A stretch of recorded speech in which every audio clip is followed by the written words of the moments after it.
everybody. Welcome back to an amazingly special episode of Card Talk, a podcast where we spend a little bit of time talking about cards from Lord of the Rings card game. I'm your host, Dave Walsh.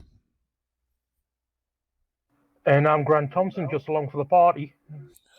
And I like that one. That was pretty good. Yeah. Is that how you guys feel when I always change mine? Yeah, that was good, though. Throw you off? Yeah. Okay. Wow. Well, I'm Ted Bannock, and I love talking about cards. I'm too jarred now. So I'm just going to stick to it. And I'm talking about cards, and that's what we're going to do today. By golly gosh. Yeah, we're probably talking about more than one card even, right? So just about. Yeah, we're going to have a very special episode today, and I'd like to thank, firstly, our long list of patrons that we have. Our long list of patrons. That is amazing. Yes, we do have a long list of patrons, and hasn't the list of patrons extended over the past couple of months? It has. We seem to have extended it for a little bit here. And I usually read the patron list in alphabetical order, but you know what? I am going to give our patron list out in order of the longest to the most recent patron. So it all starts with Dominic, who was the first patron with Joseph of Three's Company podcast fame.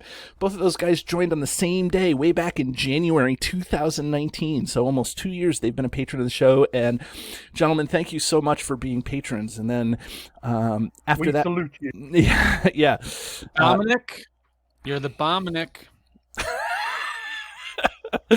And then after Joseph, we have Phil and Lou and Sean, David, Robert, Mike, Daniel, Kyle, Jason, Justin, Russ, Matt, Joshua, Jake, James, Vardane, Carl, Niall, Joe, and two new patrons, Peter and Edmund. And for all the patrons, I just want to let you know that swag has already been sent out and you should have received it.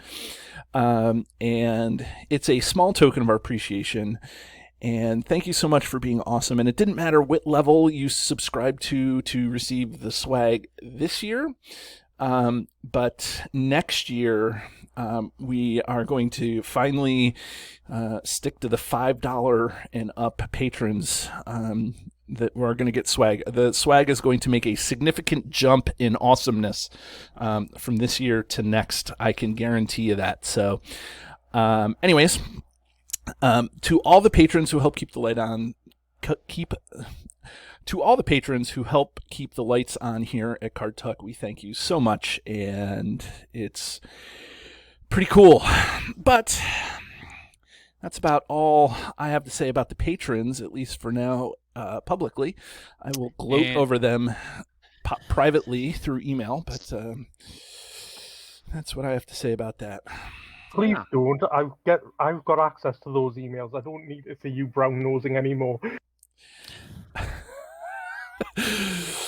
Okay, well, no party would be no Card Talk party would probably be what do I want to say? Ted, what do I want to say? You want to say that no Card Talk party would be complete without a special guest. And on today's episode, that's exactly what we have lined up. So joining us is Eric. Eric, how are you? I'm doing pretty well. How about you guys? We're doing pretty good, Eric. It's I'm glad that Ted is here because I was stumbling over my words, which I do often. Anybody who follows the show a lot, Eric, maybe you know too. But I'm back on my game here, so Eric, you are here because you are part of the fan-created project called A Long Extended Party. And could you, before we talk about a special spoiler card, thank you so much, A Long Extended Party, and specifically you, Eric, for coming on the show to talk about it, could you talk a little bit about who you are and maybe how you got into the game and maybe how you got into a long extended party? Sure. Yeah, absolutely. So yeah, like I said, my name's Eric. On like Discord and almost all the other social media platforms, I'm Shellin if you've seen me around there. But I got into this game in 2017, right around the start of the Harad cycle. Is when I first got into the game. I was looking for a game that I could play solo, since we had a little one on the way, and my wife wasn't going to be able to play games with me as much anymore, and was kind of choosing between Lord of the Rings and Spirit Island, and chose Lord of the Rings because it was cheaper. Um, which Is it cheaper though? was it is What? it is not now. No. Mistakes were made. Yeah. But so I've been playing since then. I ended up getting a secondhand collection from a player local to me who was getting out of the game shortly after that time, and have kind of been keeping up with releases since the big old crossing of Poros gap was allowed me to kind of catch up with Right. with the rest of the community. And then as far as long extended party goes, Chris kind of put out a call for people who C-Stan Chris, who's heading the project, put up a call for people last September to just join the project, and I kind of joined starting day one is when I got involved with a long extended party. Day one, you were like right when the email, right when the request was sent, you were like, "I'm in. What do you need me to do?" Yes, pretty much. So, and just for anyone who's not familiar with a long extended party, it's basically this project to extend the life of the game through purely fan-made content. Since the official status of the game from FFG is that it's going to be on hiatus, and we really don't know what's going to come of that. It's, is it going to go away forever? Are they going to come back with the same game? Is it going to have a new skin when it comes back? And we don't know when that's going to be. So this whole project is really strongly community driven for everyone to do exactly what the name says and extend the life of the game. So it's a really cool project to create some fan made content, and we know a lot of the people that are involved in it are really passionate about the game, such as yourself, Eric. So it's cool that people like you are involved. And just so we know for our listeners, I'd like to ask, so what's your primary mode of play? It sounds like it's solo, primarily, when you get a chance to play. Yeah, primarily. I play a fair bit on Octagon Online with some other people as well. But when it's just me, typically solo, I usually do play two-handed. And then this past year, it's almost been entirely playtesting ALeP content. So that's been, all player counts to try to hopefully get a good handle on how all the cards function at, 1, 2, 3, or 4. Oh, yeah, that's pretty critical. And what's your favorite sphere to play? Probably lore. I like to have cards in my hand, so more card draw the better. All right, there we go. That's Ready Teddy's favorite sphere to play. Yeah, man, lore's got like tricks and stuff. Lore And it is heals you. tricksy. Otherwise, you're dead. Right. So Eric, let me ask you a little more technical question before we get into the card. Is what I mean, obviously we all are here creating stuff for the game because we love the game, but what drew you specifically to this part of the a long extended party, or what was your role within a long extended party that made you say this is what I want to do? Like, because it's a pretty big commitment to develop a whole cycle for the game, right? So Yeah, absolutely. Yeah, there's been a lot of work from a lot of great volunteers and community members that have poured into it. I think what first drew me into it was it just kind of sounded fun. I wanted to see the game continue after the Vengeance of Mordor cycle here, and thought that maybe I could play a small role in helping with that come on. And when I first joined the project, there was a lot of people that joined right day one, because a lot of people have great ideas for custom cards and all those sorts of things. And so I kind of just stepped back and knew that I wasn't somebody that was probably going to be designing cards, but I figured I could help out in another way. And when playtesting started firing up last fall, I figured, I have time. I can start playing some of these cards. Wait, you have time, and you did admit you're married with a child, so I'm curious where this Two, actually. mythical time comes from. Sure. My wife actually last year was working on her master's. She's an elementary school teacher, so she was working on her master's at nighttime. Can I just tell you, it's like teachers rule the LOTR community. That's I just have to say, not Grant. Yeah. I mean, Grant is in and of itself, I mean, he's supporting the whole of the UK school system. He's got like 2,800 kids over at his house.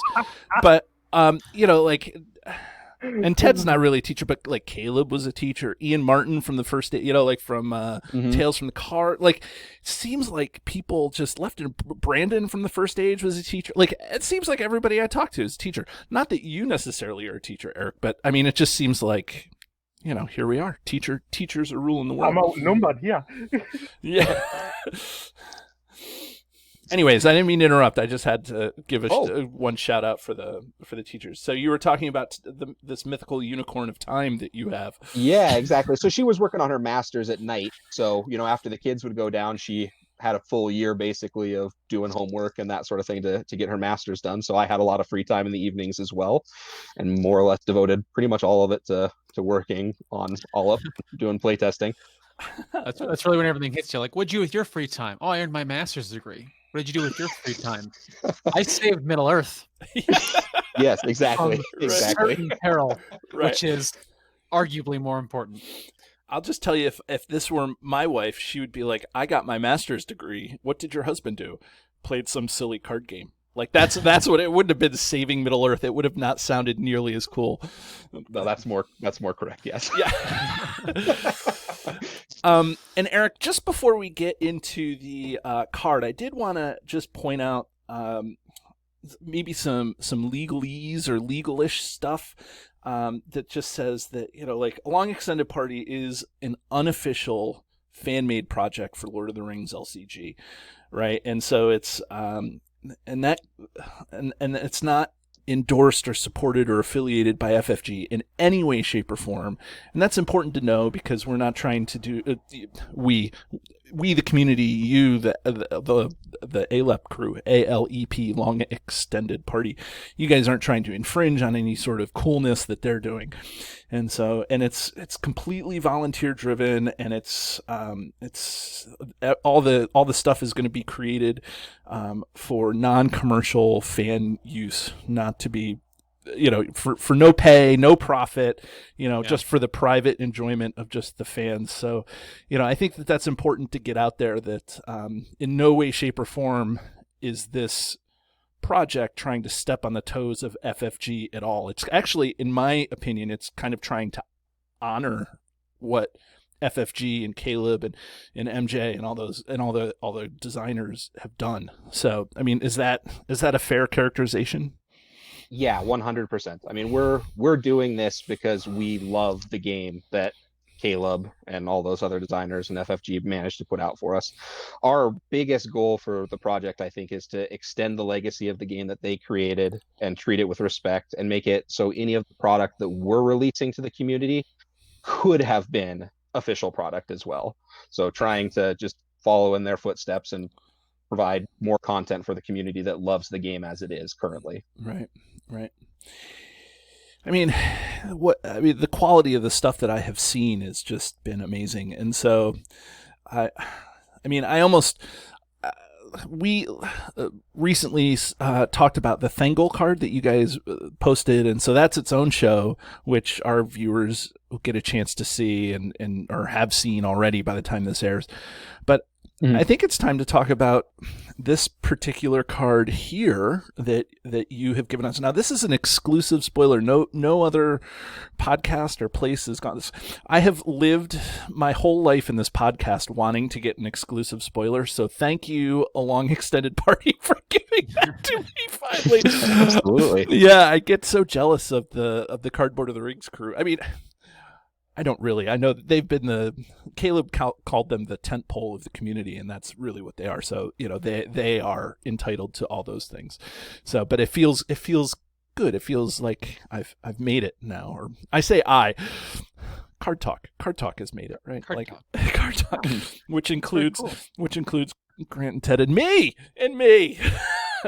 Anyways, Yeah, and Yeah, you I do. think You that- do some work, David. You some work I do on a this part show. of it. I do.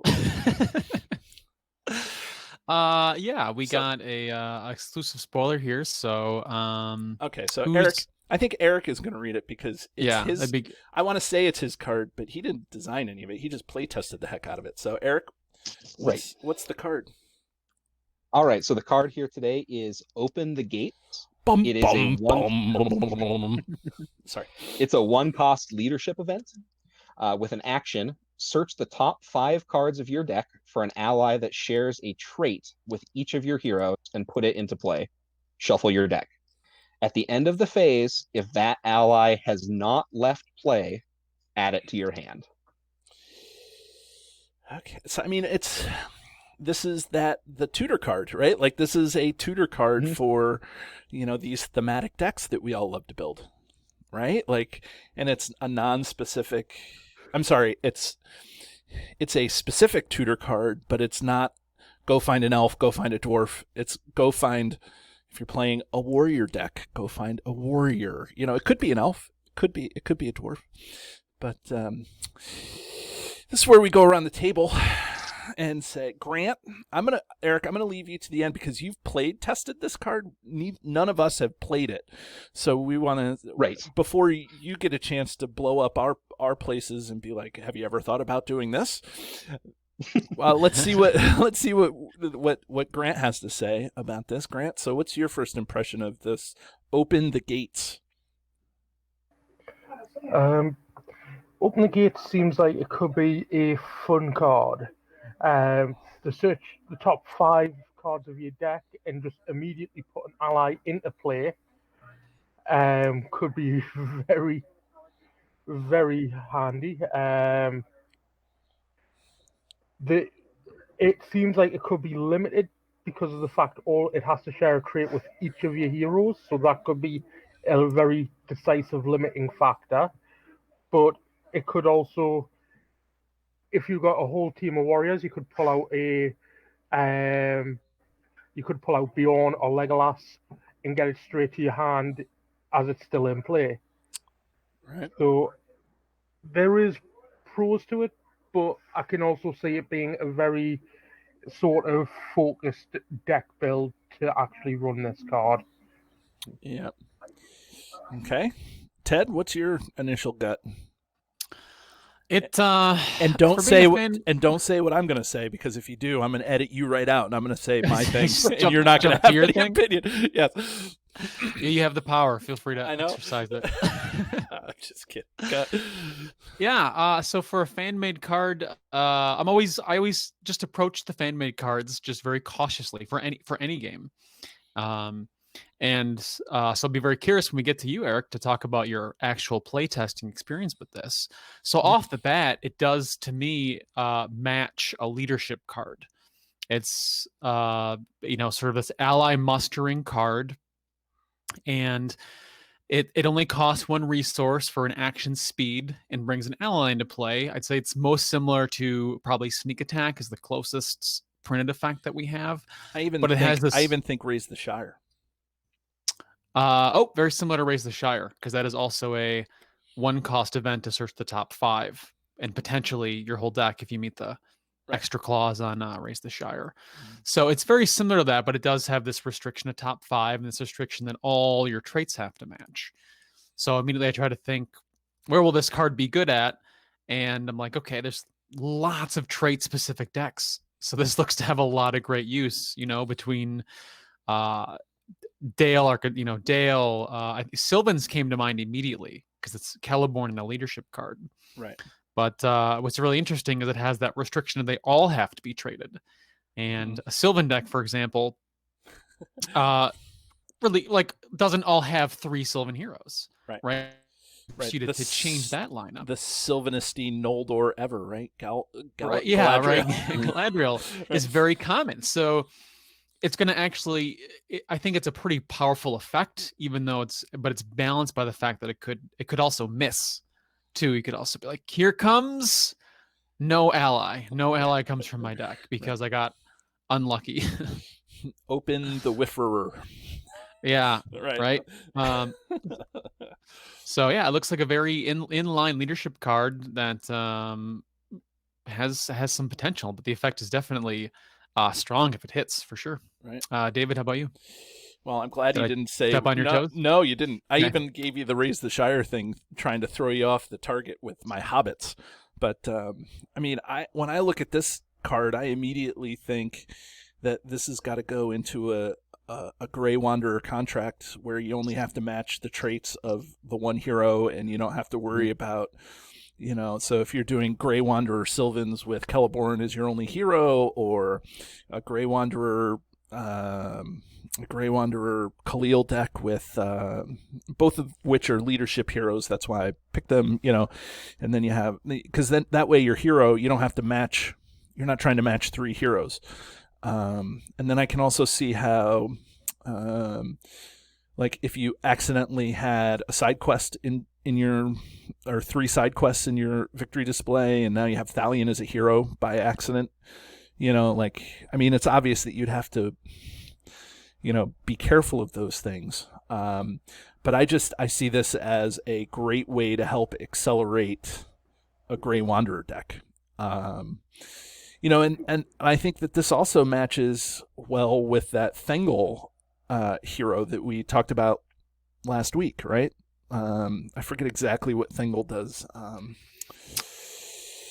But Thengel, he was the hero that we had done a spoiler episode on, where when an ally leaves play that shares a trait with your hero, I believe, or with Thengel, you get to search your deck, I think, for another card, or when an ally is discarded, look at the top 5 for an ally that matches. The ally has to match that trait. I was really close. I can tell Eric's face. We're like really close. Yeah, so close.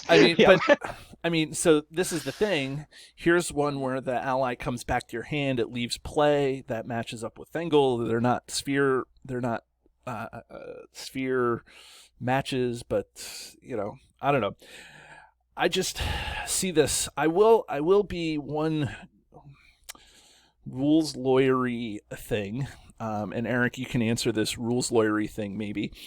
Sure. Before I get into your opinion. It says that the ally has to share a trait with each of your heroes.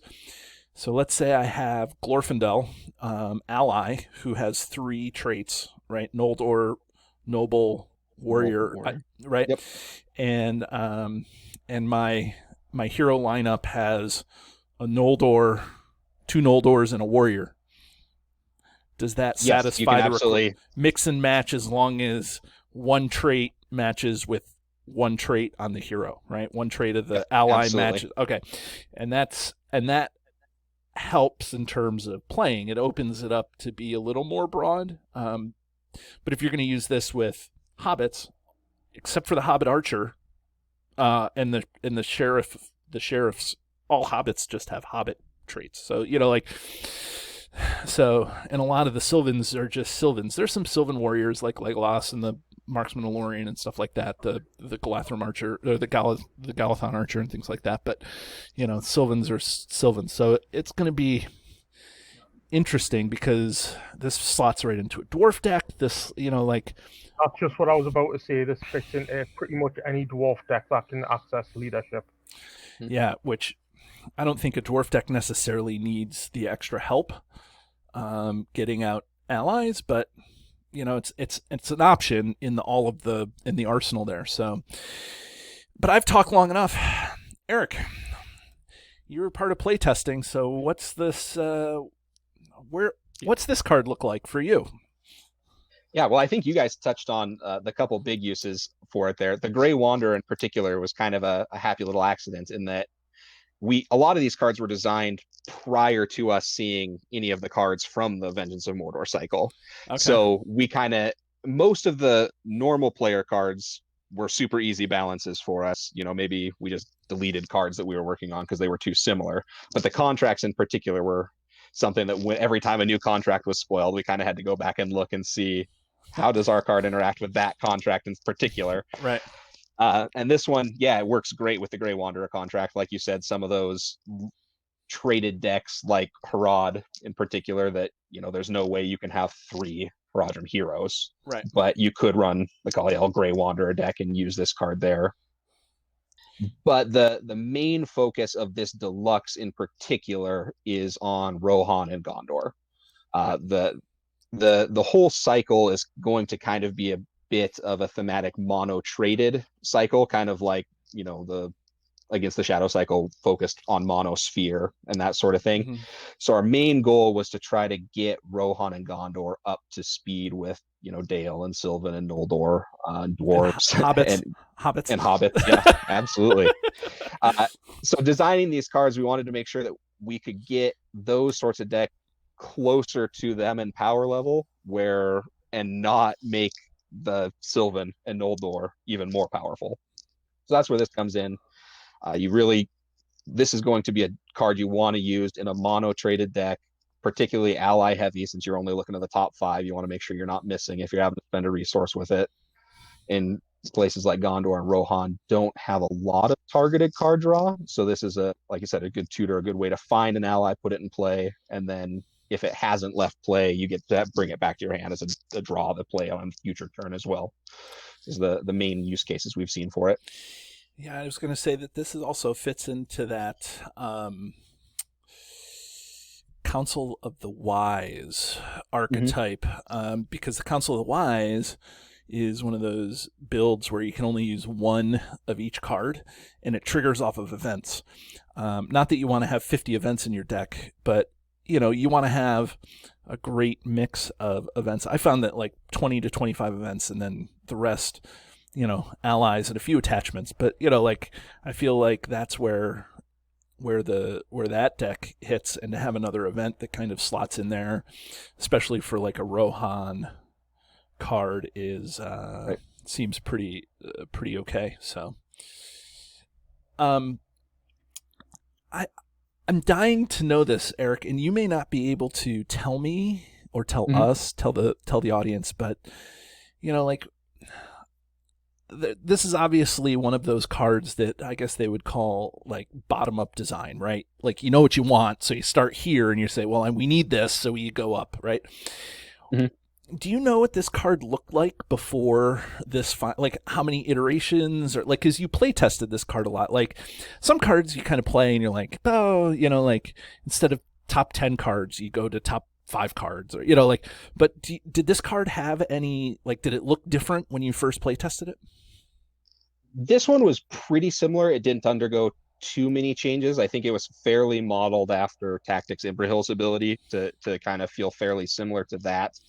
The biggest change that we saw in playtesting was the last sentence of it. There was at the end of the phase, if an ally has not left play, add it to your hand, versus if the ally is still in play, which plays with a couple other cards that we have coming out in the deluxe that may or may not combo with that idea of an ally potentially leaving play and then coming back later to still combo with this card as well. I got you. So like coming in it, like bouncing in and out of play several times in this phase. Is that what you're saying? Yeah, exactly. Okay. That card better come on the show too at some point, right? I don't know. Yeah. Yeah. I mean, this just seems like Ted, you in the Thengel episode, Ted, you were pretty good at spotting. Thengel is the new Bjorning hero. So, where is Open the Gates a new? The new, accidentally the new. I don't know, the new Sylvan event, or I don't know. What are you seeing with this? Yeah, Eric had sort of brought that up. Like you got to be. The way this card is designed is it interacts with you guys. You mentioned that you have some traits in mind. I was designed to help Rohan and help Gondor, but this card goes into any type of traded deck where you have leadership access. Absolutely. So it's and you mentioned Prince Imrahil too, Tactics Prince Imrahil's ability, and it is very similar to that. That's a good point that you make, if you guys thought about that during the design. It's about the same cost, right? His abilities 1, this card cost 1. But you get the card in your hand and you can only do this, 3 times a game. with 3 copies. With no you can other- do it. no You other can do it traits. way more than that, right? Yeah, you can recycle it and The tome a of bunch of other stuff. Atanatar, Yeah. right? And all that good stuff. So, yeah, and then you guys had mentioned dwarves and hobbits, and my initial thoughts are like this seems like a really well balanced card. I don't think it's going to. It'll work great with Sylvans because the Sylvans do get that enter play in effect, so they get that on top of it, and then they get to play it again next turn. But I think putting in, with a dwarf, with your Noldor, with your Dale, I don't think it's going to push any of those archetypes into any type of extreme place where they're not already at, right? Because this is going to take up deck space anyway, right, and take something else out. So it seems It really doesn't balanced. have on to that take. sense. It doesn't have to take cards out. Right. You could just keep adding cards to your deck. Just keep adding cards. Yeah. Eric, are you a 50 card purist when it comes to building decks? Yes, absolutely. Yep, 50 max. 50 max? It's 50 min, just so you know. Like, Oh, sorry. that's- Right, yeah. Oh man, I am not a 50 card purist. I have since come down off of 50. Like I used to build 60, 65 card decks. I now try to keep it under 60, but I'll go 53, 56. Now, just me thinking that with the release of that new contract from the Dreadnought, that you'd be minimum 100 cards now, David. Yeah. Well, I mean this slips right into that deck, right? Yep. I mean, Yeah, absolutely. The only problem is that top 5. Like, I mean, it's hard here, Eric, when you're looking at this card, especially for the first time. We just so everybody knows, we didn't get this card until about 30 minutes ago. We finally broke the secrecy agreement with a long extended party. No, I'm just kidding. So we got it emailed to us, and so we're really looking at it and analyzing it for the first time. But I don't really look at this. I already saw it 5 minutes ago. What's that, Grant? I said I didn't get the card image until 5 minutes ago. I don't know what you're right. I think that this is a balanced card. And so, like, one of the things that I think is underrated, and that I've been trying to say on the podcast more often recently, is that, not every card has to be a bomb card when it goes off. Like, not to say that this can't be about, like, you can obviously go put a Bjorn into play, right? Or put Gandalf into... No, you can't, because he's a starry, so you can't go search and get... Because unless you're playing like Grey Wanderer or Saruman or something. But it could be a bomb card, but inclusion of this card into the card pool doesn't necessarily mean that it's going to be...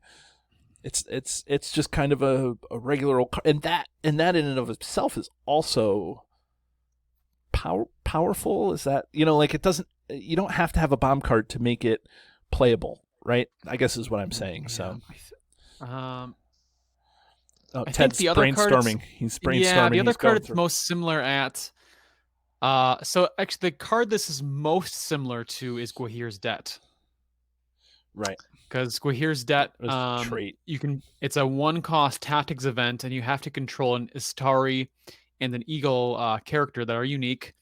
And that action is to search the top 5 of your deck for an Eagle or Astari, put it into play, shuffle your deck, and then it's the same thing. If at the end of the round it's still in play, you return it to your hand. Right. Unless it has... This is if that ally has not left play. Right. Yeah. So it's slightly weird on the wording, but we're going to find out why that is. Slightly different on that, but it opens up, I think, some other possibilities for some less developed traits. Like you could do it with like scouts, for example, or rangers. This gives a bump to Dunedain, and I think it'll fit into those decks again without it'll help them. Like, I'm going to pull out this Dunedain ally is going to help me defend or attack, and then I'll get to play him. But it's not going to. Who's that Dunedain to really disrupt? Eric, who's that Dunedain at the Ted? I don't mean to interrupt, but what the Dunedain Watcher does? Like, it costs 3 but cancels a shadow effect or something. Like, doesn't that make this? a reasonable target, because 3 for the crazy stats is not very good. But if for 1 to bring out a Dunedain Watcher, and like, that's not horrible, right? Right. Yeah. I think like you're saying, there's a lot of situations where if you get kind of lucky with the card you find off the top of your deck, it certainly could work like that sort of situation. I think in practice, probably not gonna want to bank your hopes on finding that Right. channel cancellation card on the top 5. No, but, not exactly. But yeah, certainly could. I mean, even if you take that Watcher and bring it into play, it's not. It doesn't say it can't attack or defend, so it could. Right. So it can chump block for you, and then it leaves play. And you only cost 1 Absolutely. instead of that overcosted 3, so it makes some of those cards a little more playable in a deck like that if you needed to, right? Mm-hmm. When you were playtesting this, Eric, how did you play? Like, which traits did you? What were you doing with this card? Yeah. Sure.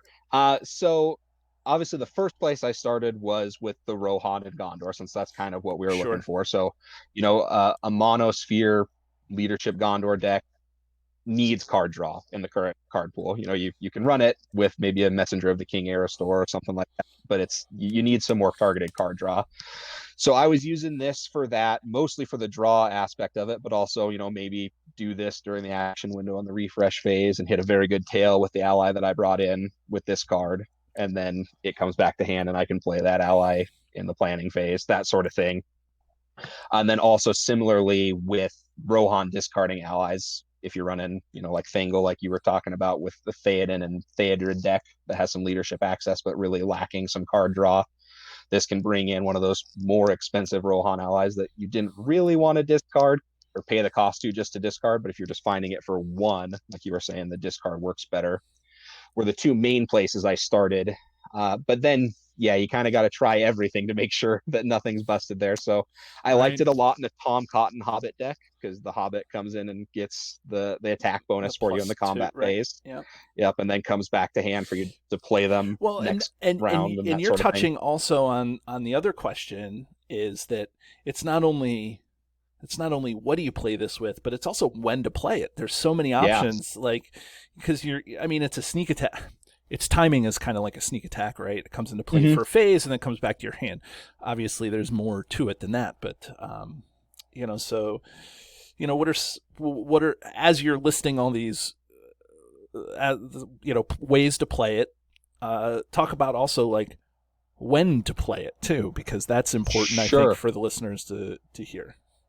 Yeah, I think most often I find myself playing this in the combat phase in a lot of decks to get a chump on the table if I have an extra attack that came and I wasn't prepared for, needed to muster a little bit more attack to take out an enemy, especially when I was trying to run it in a Sylvan or Hobbit type situation.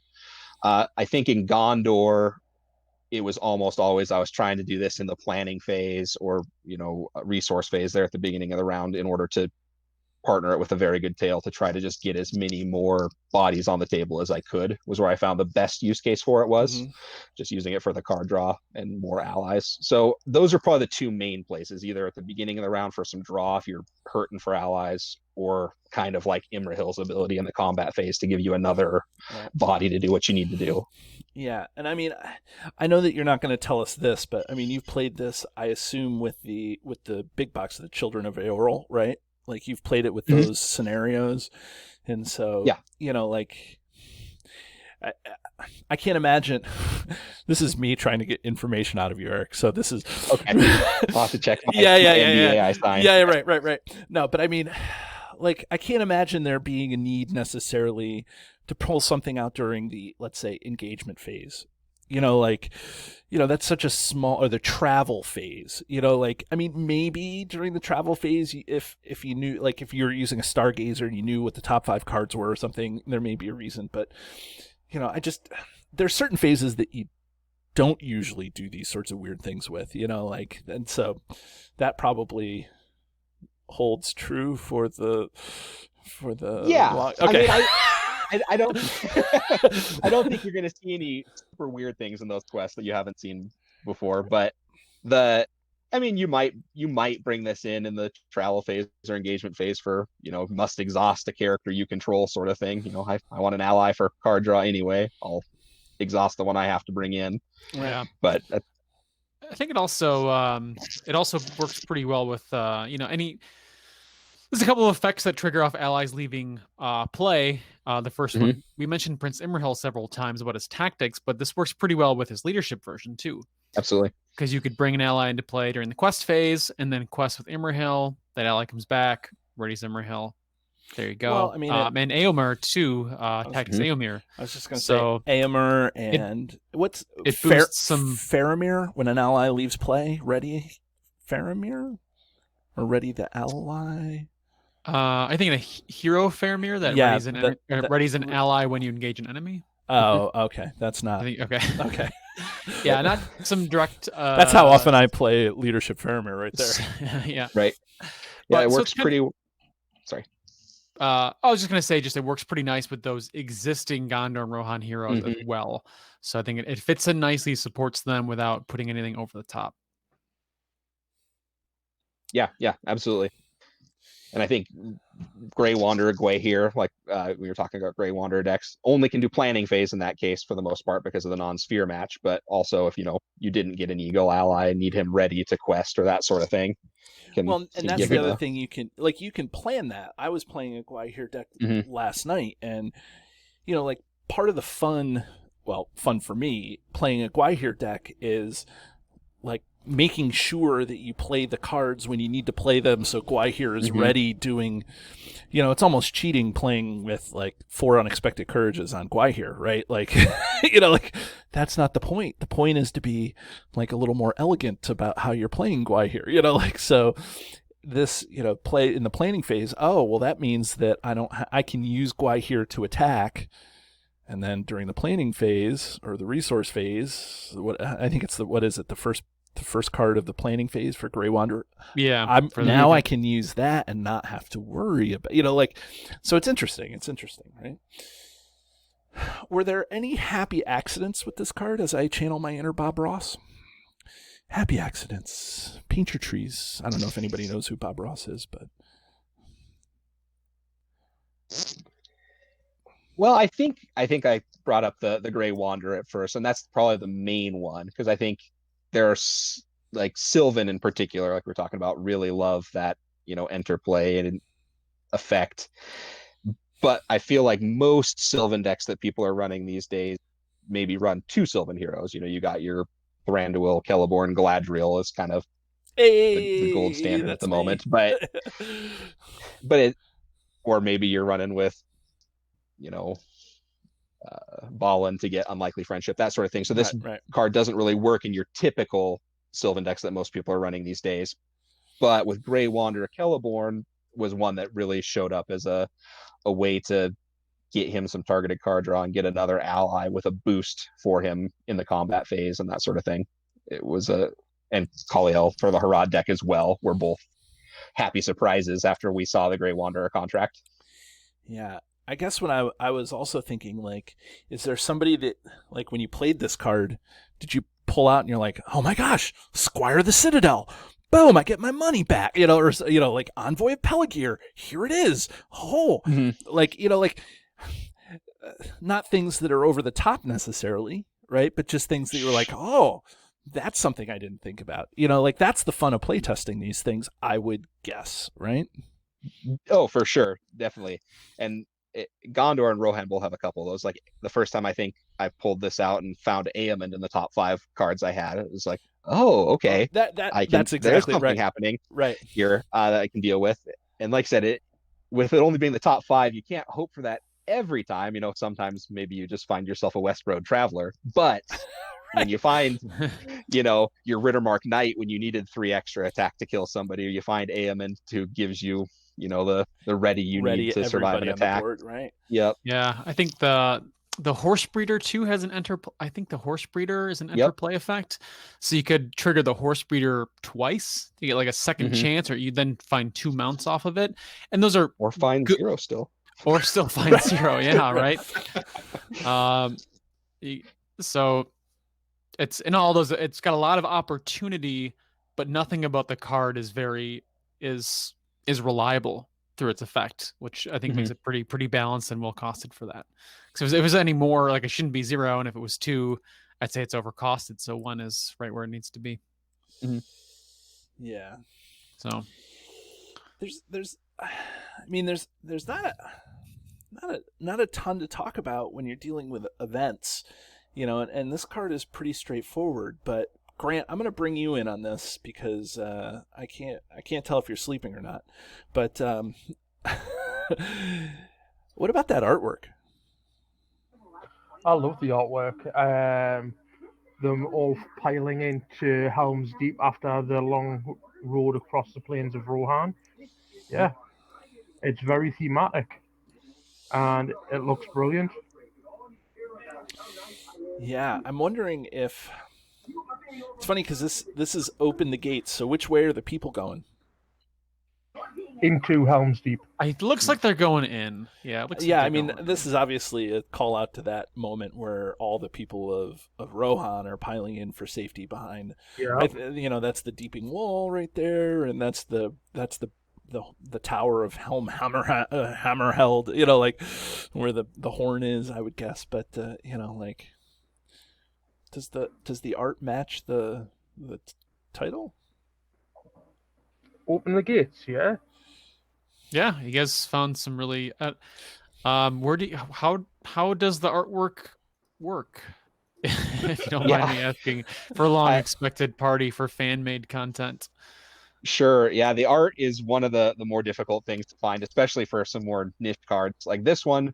We were lucky to find that. We were hoping to find some art of when Imrahil showed up at Minas Tirith there before the Battle of Pelennor Fields, them opening the gates to let him and his 700 knights in, and that sort of thing.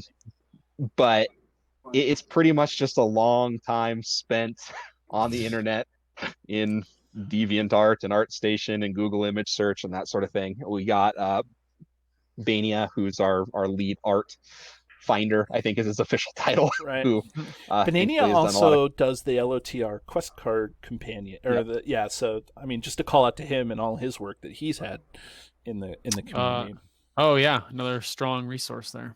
Yeah, definitely. Yep. And how about the flavor text? I mean, if we're going to talk about all the parts, I mean, it seemed that word of their coming had gone before them, and at once they were admitted silently and without question. The return of the king. I assume that that's referring to that moment that you're talking about in before the Battle of the Pelennor Field. But I mean, Prince Imrahil, right? I think that quote is directly from when Pippin and Gandalf are showing up at Minas Tirith and Return of the King, is where that one's sourced from. Yeah, and for the flavor text, that was actually the very first thing I did with Long Extended Party, is I went through all of the existing cards in the game on Hall of Beorn and found the flavor text and highlighted it in a PDF of the books that I read, and then went back through and read all 4 books and highlighted and found sections that hadn't been used on cards yet. Just kind of put them in a master spreadsheet that we could pull from for future use. That is a monumental task. Holy cow. Because you can't search Hall of Beorn for flavor text. So nope, but you can just look at all 7,000, 8,000 cards and just read them, right? Because that's what I did. Wow. Did your wife only get 1 master's degree, or did she get 2 with all this time that you had? Right, wow. I know it. Yeah. Wow, Shelley. Yeah. Oh my God. That's just crazy. I mean, just the attention to detail and the amount of work that the whole team. I mean, I think C-Stan told me that there's 50-ish people working on this, in all sorts of capacities doing this, and I mean, it really shows how awesome, especially this card is. So I think it's something that the community is definitely going to appreciate. We'll say that. So. We'll go one more time around the table to see what anybody else has here. I think because we usually don't. We don't usually ring these cards. Ring cards that we haven't gotten a chance to play for spoiler cards. So I think we can go around and do our thumbs up and then our thumbs down, and then like last gasp with the card, right? Yeah. So it's highly scientific yet arbitrary. That's how we're going to do this. So Grant, do you want to give your thumbs rating and then any last gasp about the card? I think it's a thumbs up. Can't wait to get this expansion and put it on the board. Okay, 10. Yeah, same here. For being a spoiler card from the long extended party project, it's I give it a thumbs up. Like I said earlier, I'm a little cautious of fan made cards, but we got excellent people behind their project, like Shellen, who's going to be shelling out the playtesting to check for balance and everything. And so with that, it kind of brings me some relief. Like, oh, this will be some good quality content from the community, which makes me also really excited to play it. How about yourself, David? I hate this card. No, I'm just kidding. I actually, this is me being critical. I actually like this card more than I like Thengel. Yeah, same because, here. Like Thengel, I feel like could be a little bit more broken, based on what we were talking about in the previous episode. And not that that's bad. I mean, there are bomb heroes in the game that are just amazing, and it's okay. But I like that this card just kind of fits into the card pool so nicely. You know what I'm saying? Like that just seems to go into. So I give this a thumbs up. And so Eric, you're the guest, so you get a last gasp about the card. And if there's anything that we haven't talked about that you want to talk about, feel free to. But then you can tell us if it's thumbs up or thumbs to the side or thumbs down. I feel like I already know where you're going with it, but I don't want to put any ratings in your mouth. So what's your wrap up of this card? Yeah, I think we covered pretty much everything that I can think of for using it. It's a really good card in very specific deck, I think is kind of where it comes from. If you've got a ton of allies, you're running mono trait anyway, this seems like a great card draw option. And I personally love cards like that, where it's not something you're going to include in every deck, or when you open up to build a new deck, it's not something you automatically just click to add 3 of and maybe cut it later. It's something that you really got to think about. Mm-hmm. Does it fit in? So I quite like that about the card in particular. I think ultimately I give it a thumbs up. Of the 16, I think, new player cards we've got coming out in the deluxe, it's probably in my lower half of favorites in there, but I still do quite enjoy it for what it is. How did you feel about the Thengel hero? Like, because I assume you play tested that, and this obviously the show's not about Thengel, but like I said that I like this card more than I like Thengel because it fits into the card pool a little bit more. But how would you compare, Thengel to this card necessarily?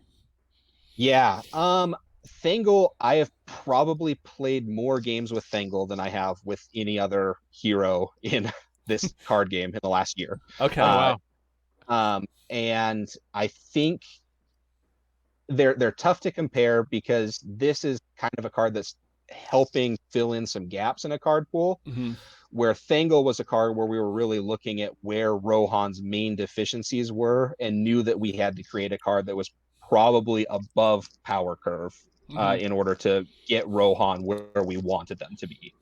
So I think the design goals of the two cards were a little bit different in that regard. Sure. I think Thengel has probably been the most fun I've had playtesting. So I would say I like him more. Now, just because there are so many weird things you can go with him. Yeah, when you get cards, does C-Stan say, go try to break these? Like, is that like, or whoever the almighty poobah of ALeP is, does he's like, go break these? Like, we immediately went to, I say we, Ted, the royal we went to Beornings almost immediately. And it's like, Thengel with Beornings seems like what's that? I was talking to Katie. Sorry, I thought I had myself on mute. Oh, but like, so Thengel with Beorning seems pretty crazy, and Thengel with a golden shield seems really powerful. Like, so it's And Fangle cross table from some Eagles is pretty fun too. Yeah, right. So it just seems to be like, Yeah. you know, Yes. So that's definitely, I think, when I get to see the new cards, it's kind of like a miniature when FFG releases their articles, when the new articles dump into the playtesting folder and I get to see them. It's, oh, this is exciting, kind of get to go through them. But the very, very first thing I personally do is to see how I can break a card and see if Okay. I can, which hasn't been happening super often because, they go through Chris's design process, who very clearly knows what he's doing, and then tuning by a bunch of other players before they come to play testing.